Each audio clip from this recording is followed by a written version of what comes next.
Maharashtra superfast news चॅनलमध्ये आपले सहर्ष स्वागत आहे। का सत्याची धार लेखणीची महाराष्ट्रातील ताज्या आणि वेगवान बातम्या पाहण्यासाठी आपल्या हक्काचे चॅनल शेअर करा, लाईक करा आणि सबस्क्राईब करा। धन्यवाद। संविधान बचाओ लोकतंत्र बचाओच्या घोषणांनी दुमदुमले पनवेल। वडाळे तलावावर ऐतिहासिक तिरंगा कॅन्डल मार्च संपन्न।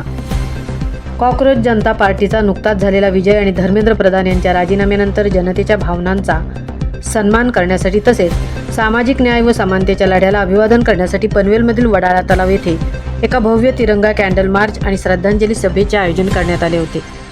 या ऐतिहासिक मार्चमध्ये पनवेलकरांनी उत्स्फूर्तपणे हजारोंच्या संख्येने सहभागी होत मोठी एकजूट दाखवली।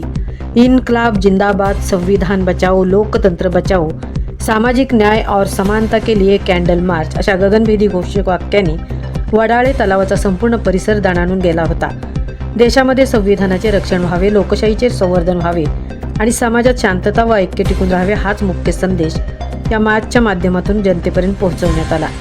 या प्रसंगी उपस्थित वक्त्यांनी देशातील शिक्षण व्यवस्थेत पारदर्शकता आणण्याची आणि विद्यार्थ्यांना योग्य न्याय मिळवून देण्याची मागणी लावून धरली। तसेच घटनात्मक मूल्यांचे संरक्षण करण्यासाठी सर्वांनी सदैव तत्पर राहण्याचा सामूहिक निर्धार यावेळी व्यक्त केला।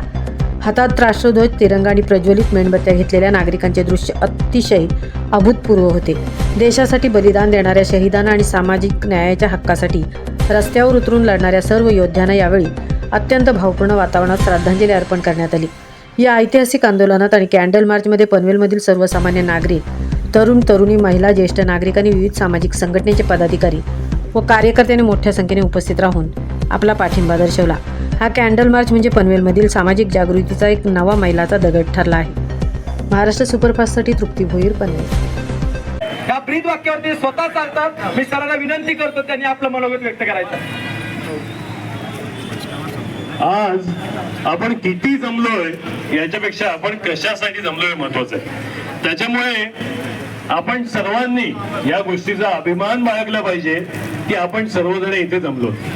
जरी तिपके यांनी खरोखर मी त्यांच्याशी जेव्हा संवाद साधला आणि मी तिथे काही तास होतो, मी पाहिलं की कशा पद्धतीचे पॉलिटिकल स्ट्रॅटेजिस्ट म्हणून ते या देशामध्ये पुढे आलेले आहेत आणि एक सर्वात मोठं देशातलं आंदोलन जे गेल्या अनेक वर्षांमध्ये झालं नाही ते आंदोलन त्यांनी अतिशय कमी वेळामध्ये तिथे उभं करून दाखवलं। आपल्या देशातले एक प्रतिष्ठित व्यक्ती म्हणजे ज्यांना खरोखर खऱ्या अर्थाने सुशिक्षित व्यक्तिमत्व म्हणता येईल असे सोनम वांगचू सर यांनी तिथे त्या आंदोलनामध्ये स्वतःचे जीव पणाला लावून या आंदोलनाची क्रेडिबिलिटी वाढवली। नुसती आव्हान आहे, फार जबाबदारी सांगतोय।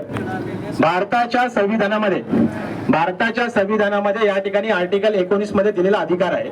पोलिसांना हा कुठलाही अधिकार नाही की आंदोलकांना थांबवण्याचा, आंदोलन करण्यापासून परावृत्त करण्याचा सुद्धा पोलिसांना या ठिकाणी अधिकार नाही। तो संपूर्ण अधिकार हायकोर्ट आणि सुप्रीम कोर्टाचा आहे। कारण की आर्टिकल 19 हे फंडामेंटल राईट मध्ये येतं। हायकोर्टाच्या इंटरव्ह्यू शिवाय ते आम्हाला थांबवू शकत नाही। परंतु मुंबई सारख्या आता जेव्हा मी हायकोर्टाच्या वकिलांना भेटलो तेव्हा त्यांनी मला या ठिकाणी सांगितलं की आजही पोरांवरती FIR तसेच आहेत। त्या ठिकाणी सेंट्रल गव्हर्नमेंटची ऑर्डर आलेली आहे पण ती अजून इम्प्लिमेंट झाली नाही। आता सुप्रीम कोर्टाचं या ठिकाणी एक